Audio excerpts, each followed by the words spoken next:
બાળકો, આજે આપણે કોષ્ટકના ઉપયોગ વિશે જાણીશું. આજે બડબોલા કાકાનો જન્મદિવસ છે. જન્મદિવસની પાર્ટીમાં બધા મિત્રો આવવાના છે.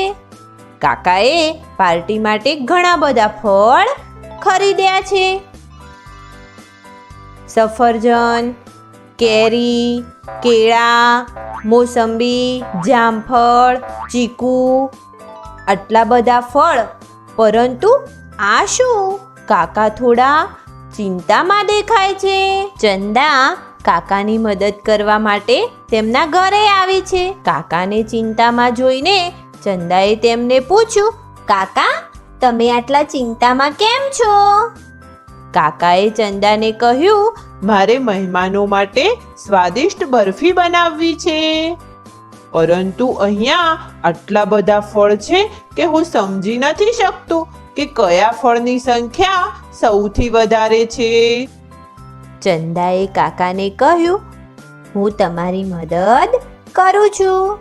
તમે સફરજન ગણો, હું જામફળ ગણું છું. ચંદા અને કાકા મળીને ફળ ગણવા લાગ્યા. કાકાએ સફરજન ગણી લીધા. સફરજનની સંખ્યા છે 28 સફરજન. ચંદાએ પણ જામફળ ગણી લીધા. જામફળની સંખ્યા છે 35. હવે ચંદાએ કાકાને કેરી ગણવાનું કહ્યું અને તે પોતે ચીકુ ગણવા લાગી. એકવાર ફરીથી બંને મળીને ફળોની ગણતરી કરવા લાગ્યા. ગણતરી પૂરી થતાં જાણવા મળ્યું કે કાકાની પાસે 32 કેરી અને ચંદાની પાસે 13 ચીકુ છે. છેલ્લે કાકાએ ફટાફટ મોસંબીને પણ ગણી લીધી. કાકાની પાસે 47 મોસંબી છે. બધા જ ફળોની ગણતરી પૂરી થયા પછી ચંદાએ કાકાને પૂછ્યું કે તેમણે સફરજનની સંખ્યા કેટલી જણાવી હતી. કાકાએ ખૂબ યાદ કરવાની કોશિશ કરી, પરંતુ તેમને સફરજનની સંખ્યા યાદ જ નહોતી આવતી. કાકા ઉદાસ થઈ ગયા અને તે બંનેની મહેનત એકદમ વ્યર્થ ગઈ. ચંદાએ કાકાને કહ્યું, તમે ઉદાસ ના થાવ કાકા, મારી પાસે આનો પણ એક બીજો ઉપાય છે. ચંદાએ ફટાફટ એક કાગળ ઉપર આવી રીતે એક કોષ્ટક બનાવી દીધું. કાકા, આપણે આ કોષ્ટકનો ઉપયોગ કરીને ફળોની સંખ્યાને લખી શકીએ છીએ, કારણ કે આપણે ગણતરી કરતી વખતે ના ભૂલી જઈએ. અહીંયા મેં બધા જ ફળોના નામ લખ્યા છે.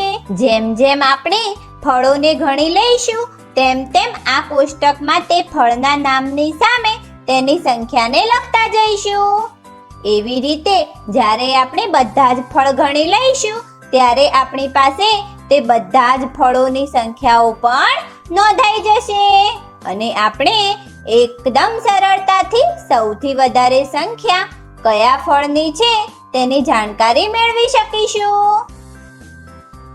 કાકા, શું તમને મોસંબીની સંખ્યા યાદ છે? ચંદાએ કાકાને પૂછ્યું. કાકાએ તરત કહ્યું, 47. ચંદાએ કોષ્ટકમાં આવી રીતે મોસંબીની સામે તેની સંખ્યા લખી દીધી.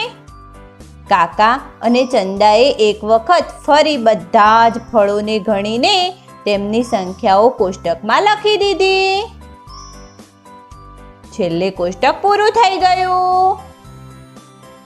બાળકો, શું તમે આ રીતનું કોષ્ટક જોયું છે? કાકાની જેમ જો આપણે કોઈ વસ્તુઓની સંખ્યાની જાણકારી મેળવવાની હોય અને તેનો કોઈ પણ રીતે નિષ્કર્ષ શોધવાનો હોય તો આપણે કોષ્ટકનો ઉપયોગ કરી શકીએ છીએ. ચંદાએ કાકાને કહ્યું, શું તમે જણાવી શકો છો કે કયા ફળની સંખ્યા સૌથી વધારે છે?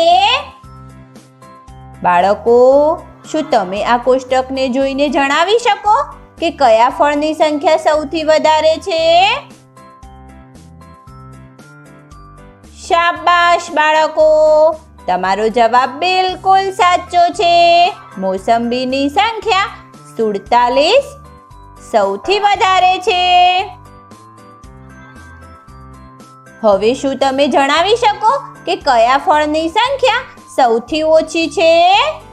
અરે હા, ચીકુની સંખ્યા 13 સૌથી ઓછી છે. બાળકો, આવી રીતે તમે કોષ્ટકનો ઉપયોગ કરીને ઘણી બધી જાણકારી મેળવી શકો છો.